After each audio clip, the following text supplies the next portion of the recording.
Il y a beaucoup de gens qui se font des idées par rapport à l'hypnose en croyant que l'hypnose, c'est de la magie, c'est de la sorcellerie. Mais ça n'a rien à voir avec absolument rien. Ses études l'ont menée vers l'hypnothérapie. Cette jeune Polynésienne a passé 20 ans en métropole. Elle a fréquenté 3 écoles et obtenu autant de diplômes. Durant 5 ans, Diana exerce en région parisienne. Tout va bien pour elle. Pourtant, avec sa famille, elle va prendre la décision de revenir sur Tahiti. Le pays lui manque de trop. J'ai hypnotisé des milliers de patients. Et quand je suis partie, je leur ai dit je quitte la France pour rentrer chez moi en Polynésie parce que j'ai besoin de ma culture. Et du coup, c'est comme ça que je suis venue. Et par rapport à ma fille qui a 21 mois, j'ai envie qu'elle grandisse ici, qu'elle connaisse vraiment ses origines, qu'elle parle sa langue. C'est très modestement dans cette maison de famille qu'elle va aménager que Diana recevra ses premiers patients. Déjà, les membres de la famille intéressés par cette thérapie nouvelle viennent lui exposer leurs maux. Diana souhaite avant tout faire connaître les bienfaits de l'hypnose. Aider les gens, pouvoir apporter une solution à leurs souffrances, reste pour elle essentiel. Avant de le faire venir, je vais d'abord poser 10 000 questions pour ne pas le faire venir pour rien.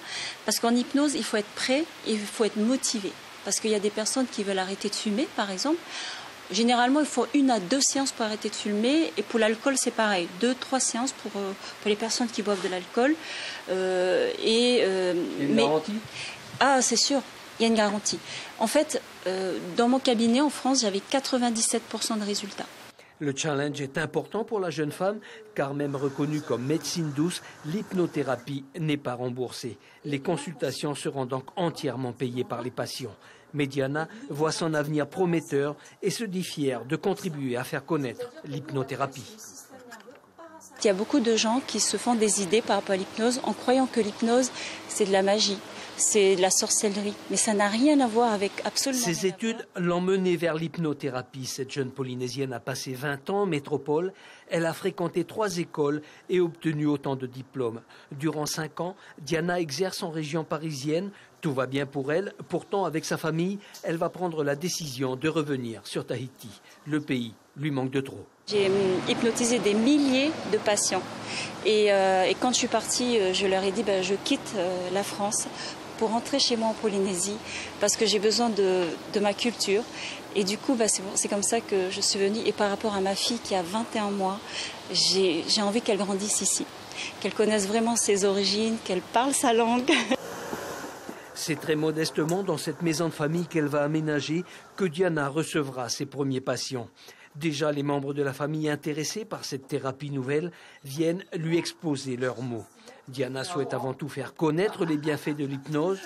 Aider les gens, pouvoir apporter une solution à leurs souffrances, reste pour elle essentiel. Avant de le faire venir, je vais d'abord poser 10 000 questions pour ne pas le faire venir pour rien. Parce qu'en hypnose, il faut être prêt et il faut être motivé. Parce qu'il y a des personnes qui veulent arrêter de fumer, par exemple.